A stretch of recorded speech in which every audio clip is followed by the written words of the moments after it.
Good morning. আমি সঙ্গীতা। আমার নতুন একটা ব্লগে তোমাদেরকে অনেক অনেক ওয়েলকাম। কেমন আছো তোমরা সবাই? আশা করছি ভালো আছো আর সুস্থ আছো। আমরাও না বেশ ভালো আছি। আর আজকে হচ্ছে সোমবার, এখন ঘড়িতে বাজে সকাল 7টা। তোমাদেরকে সাথে নিয়ে আজকে ব্লগটা এখান থেকে শুরু করছি। আই হোপ ব্লগটা ভালো লাগবে। সোমবার মানেই যথারীতি আবার ডিউটির মধ্যে ফিরে আসতে হবে। তো স্কুলে চলে গেছে, বিগত এক সপ্তাহ বাদে আজকে স্কুলে গেল। ওরও আর বাড়িতে থেকে মনটা ভালো লাগছিল না, আর এখন তো শরীরটা অনেকটাই সুস্থ, সেই কারণে স্কুলে গেল। আর ওকে স্কুলে দিয়ে এসে এখন আমি ঘরের কাজগুলোকে গুছিয়ে নিচ্ছি। গরমটা কিন্তু দেখতে দেখতে পড়েই যাচ্ছে, আর এই ওয়েদারটাই মনে হচ্ছে সব থেকে বেশি ভালো। এরপরে যখন অনেকটা গরম পড়ে যাবে তখন কিন্তু আর গরমটাকে ভালোই লাগবে না।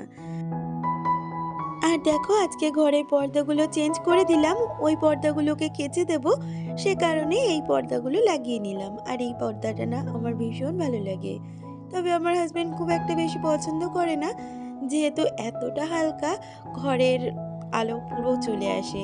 দুপুর টাইমটা ও ভীষণই রাগ করে, তবুও আমার কিন্তু বেশ ভালো লাগে। আর এটা আমি অনলাইন দিয়েই পারচেস করেছিলাম।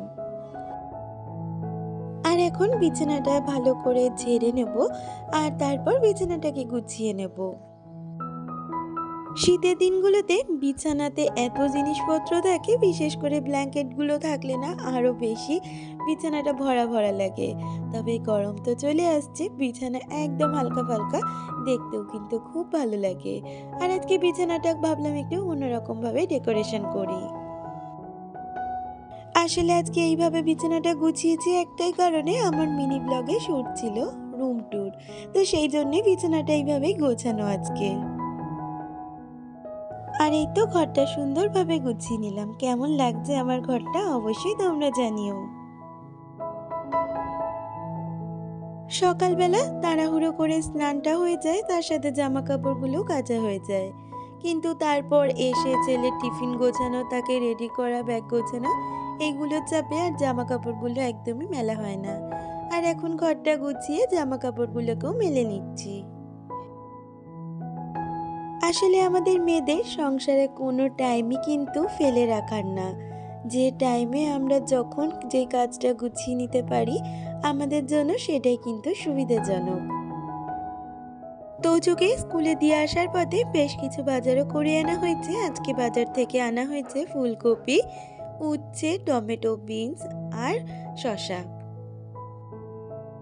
আমি যখনই বাজার আনি না কেন, আমি কিন্তু এই বেসিনটার মধ্যেই ঢালি।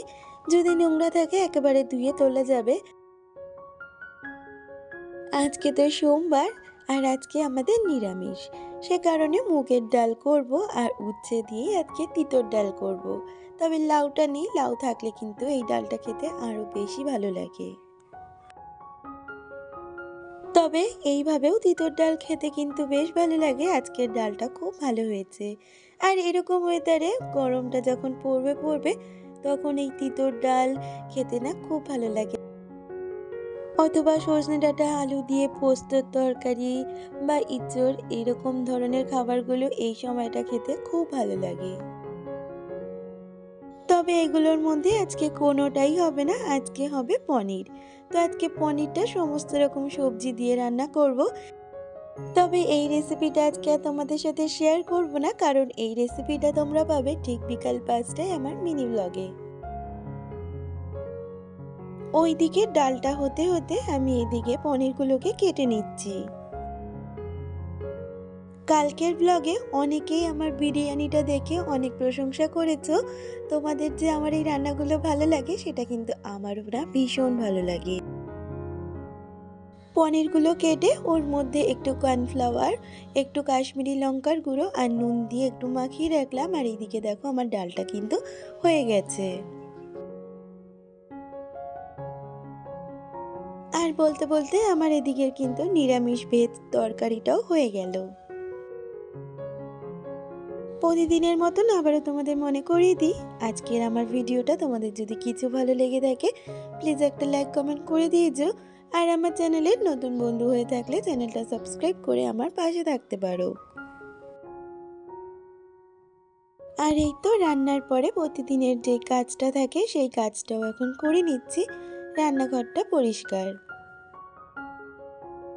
আমাদের ঘরবাড়ি যেমনই হোক না কেন, যদি আমরা প্রতিদিন একটু সময় দিয়ে ঘরবাড়িটাকে গুছিয়ে নিতে পারি, তাহলে কিন্তু ঘরবাড়ি একদম পরিষ্কার পরিচ্ছন্ন থাকে।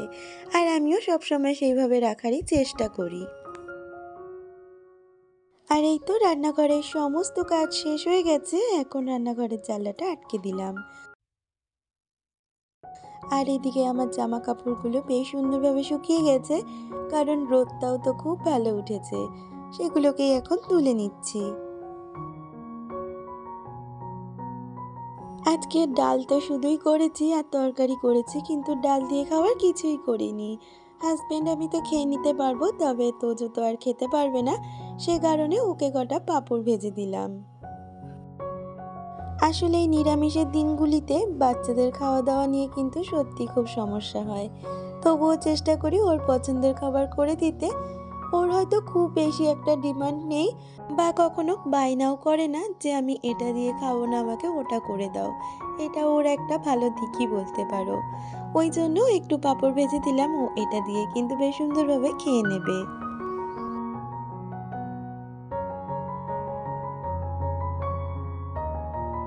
আবারও তোমাদের সাথে দেখা হচ্ছে সেই বিকেলবেলা। আর এখন দিনটাও বেশ বড় হয়ে গেছে। আগে তো বিকাল হতে না হতেই সন্ধে হয়ে যেত। তবে এখন বিকালটা অনেকটা সময়ের জন্য পাওয়া যায়। আর সকালের জামা কাপড়গুলো এখন ভাঁজ করে জায়গা মতন রেখে দিচ্ছি। আর আমার সবথেকে এটা তো কুঁড়ের কাজ। তোমরা অনেকেই জেনে থাকবে, কিন্তু কুঁড়ের কাজ হলে তো চলবে না। সংসার যখন করতে এসেছি, সব কাজই আমাদের করতে হবে।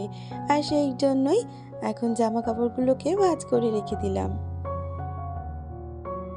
তোমরা অনেকেই কিন্তু জানতে চেয়েছিলে তোজোর শরীর কেমন আছে। আমি কিন্তু ভ্লগের প্রথমেই জানিয়ে দিয়েছি, তোজো এখন অনেকটা বেটার আছে, তবে শরীরটা একটু দুর্বল হয়ে গেছে।